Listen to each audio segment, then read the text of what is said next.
apregou para julgamento a ação declaratória de constitucionalidade número 41, procedente do Distrito Federal, relatada pelo ministro Roberto Barroso, sendo requerente o Conselho Federal da Ordem dos Advogados do Brasil, interessado o Presidente da República e o Congresso Nacional.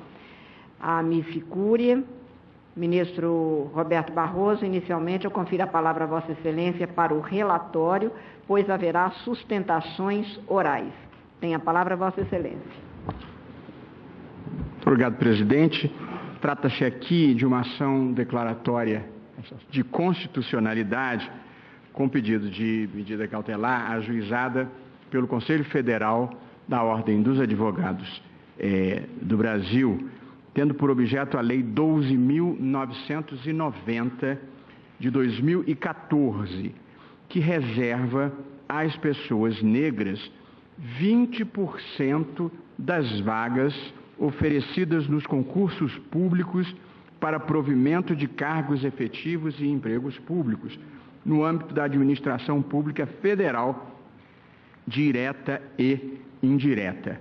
Pela importância da matéria, presidente, eu leio brevemente e seletivamente alguns dispositivos que eu acho que dão uma boa compreensão do tema. O artigo 1º da lei tem a seguinte dicção: ficam reservados aos negros 20% das vagas oferecidas nos concursos públicos para provimento de cargos efetivos e empregos públicos no âmbito da administração pública federal. Estou lendo abreviadamente. O parágrafo 1º prevê o seguinte: a reserva de vagas será aplicada sempre que o número de vagas oferecidas no concurso público for igual ou superior a 3.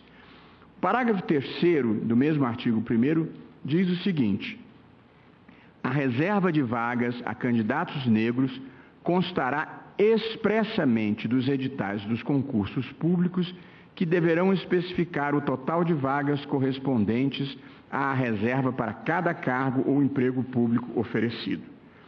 E o artigo 2º, presidente, dessa mesma lei, diz o seguinte: poderão concorrer às vagas reservadas a candidatos negros aqueles que se autodeclararem pretos ou pardos no ato da inscrição no concurso público, conforme o quesito cor ou raça utilizado pelo IBGE.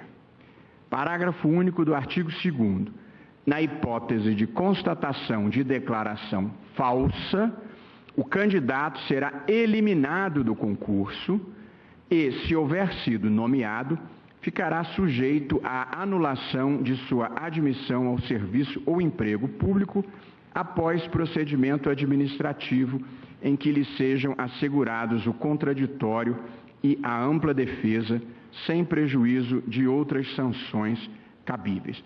Portanto, o artigo 1º faz a reserva de vagas e o artigo 2º institui como regra geral o critério da autodeclaração, prevendo um mecanismo para controle de fraude. Artigo 3º.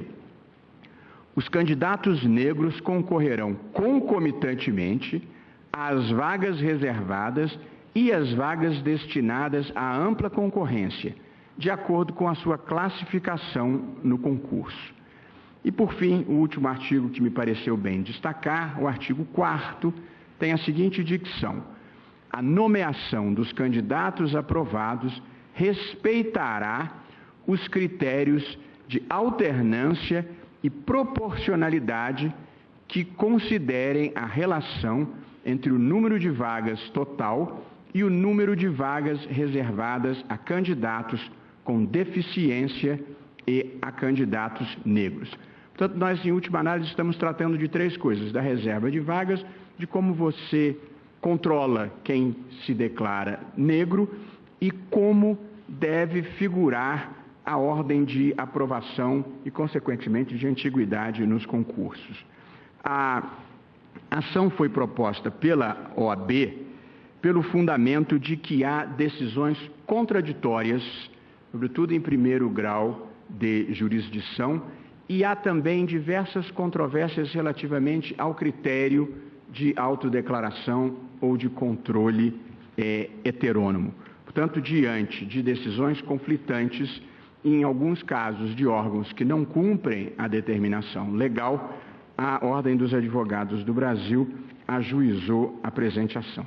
Eu submeti o processo ao rito do artigo 12, para poder trazer com maior brevidade a julgamento, e colhi as informações do Presidente da República, que sustentou a integral constitucionalidade da lei.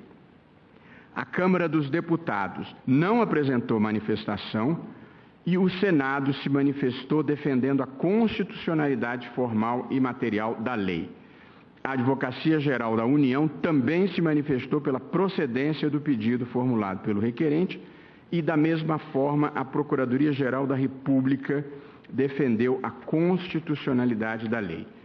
Foram admitidas, presidente, como amici curiae, as seguintes entidades: Instituto de Advocacia Racial e Ambiental, IARA, e EDUCAFRO, Educação e Cidadania de Afrodescendentes e Carentes, que é aqui representada pela Clínica de Direitos Fundamentais da UERJ.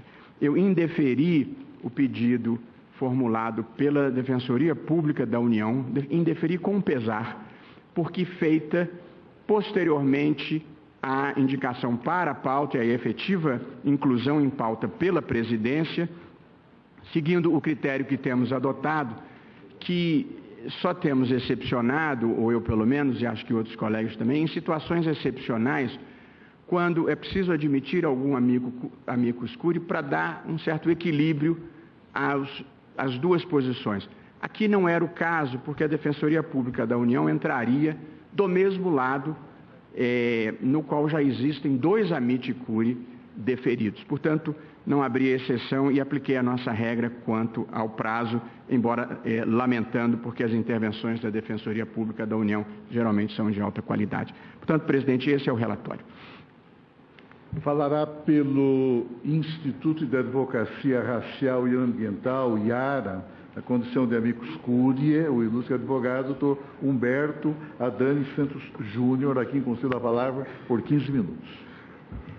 Senhor Presidente do Supremo Tribunal Federal, senhoras ministras, senhores ministros, gostaria de fazer uma saudação também à presença da ministra de Direitos Humanos, desembargadora Luizlinda Valois, e também do reitor da Universidade Zumbi dos Palmares e do Frei Davi, que estava aqui em algum momento, está ali, que é um guerreiro, um verdadeiro advogado das causas raciais. A presente ação, que se iniciou a pedido da Comissão Nacional da Verdade da Escravidão Negra no Brasil, do Conselho Federal da OAB, que eu muito orgulhosamente presido, ela traz uma discussão que ainda é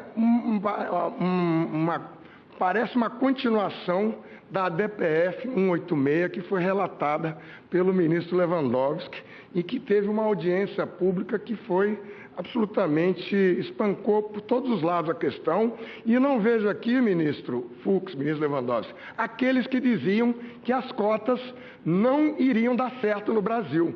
Aqueles que diziam que as cotas trariam uma divisão ao país, que era dividir o país em pretos e brancos, eles ficaram lá para trás, devem ter ficado no tempo que o ministro Celso Mello já presidia, que o ministro Marco Aurélio fez um edital para jornalistas negros nessa corte, na época da sua administração, lá de trás, com cotas raciais, e ninguém disse que aquele edital do Supremo Tribunal Federal era inconstitucional.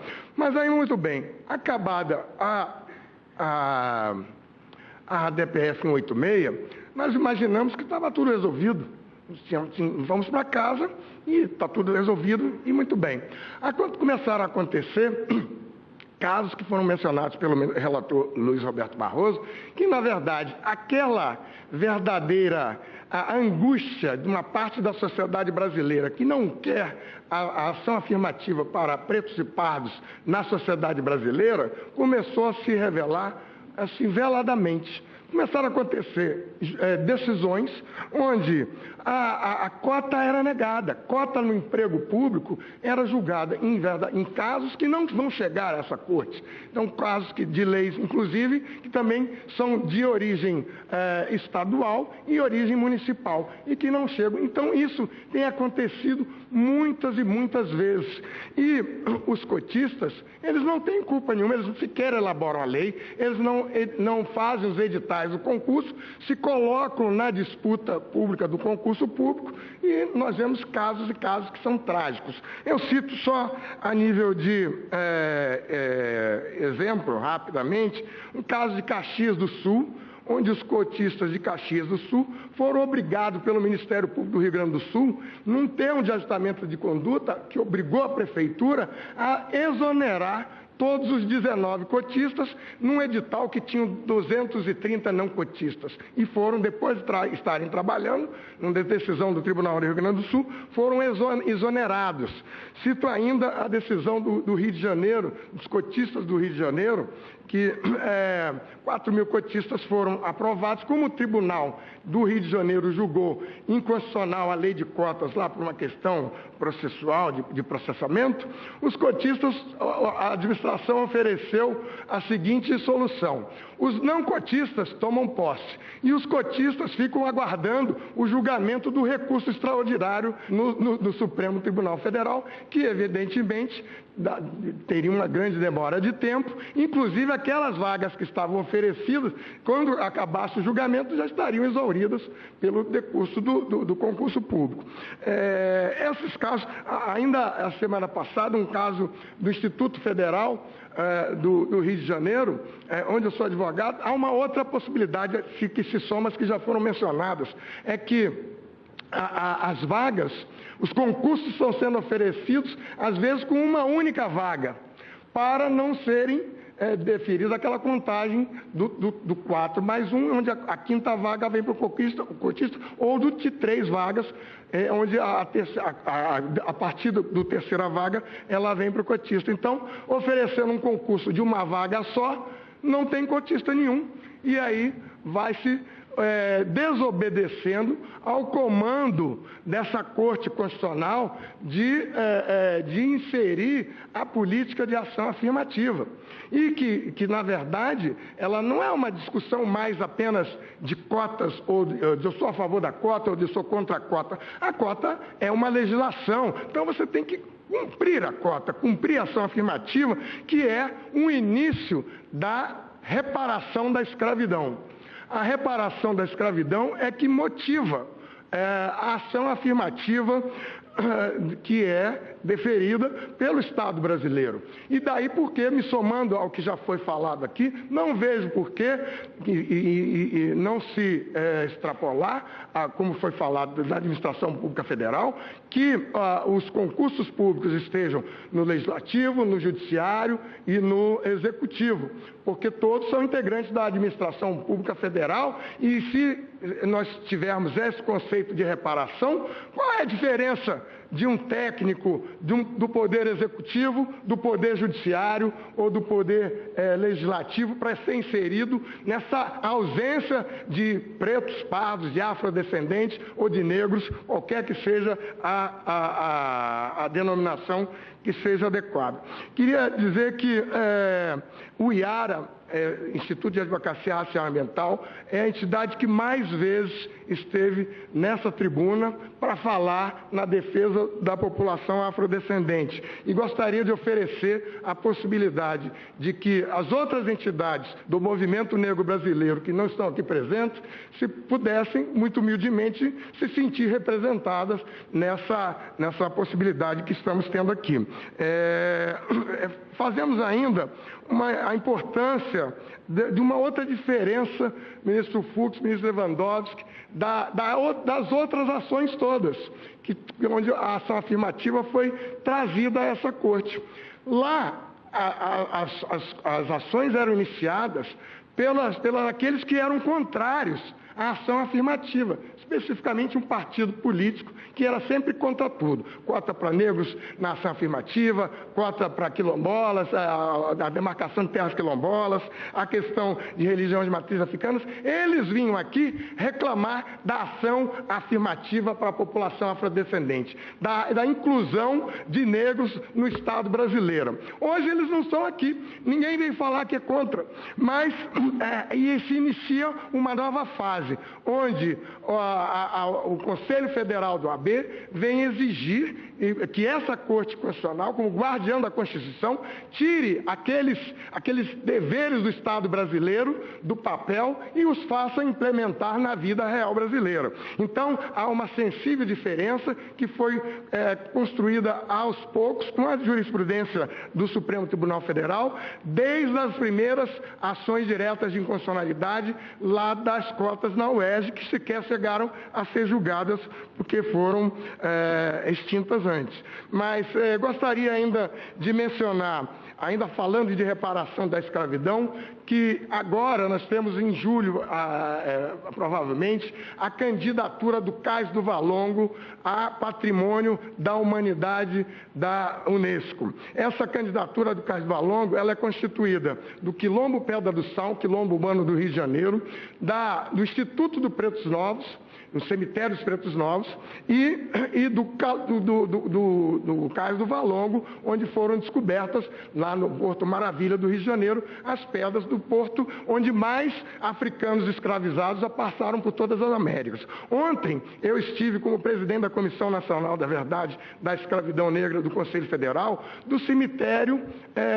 dos Pretos Novos. E lá se descobriu, um fato inédito que me foi apresentado lá, não mais apenas vestígios de africanos escravizados que foram colocados numa vala comum que eram os Pretos Novos, mas um esqueleto inteiro, isso vai ser divulgado inteiro, tá fotografias, eu estive lá e vi um esqueleto inteiro de dos africanos escravizados que, chegando aqui no Brasil, foram colocados. É um verdadeiro cemitério de seres humanos que está lá sobre o Cais do Valongo, e essa candidatura do Cais do Valongo, que em julho vai ser submetida a julgamento pela Unesco, ela puxa toda a demarcação de terras quilombolas, que também está completamente paralisada. Há um julgamento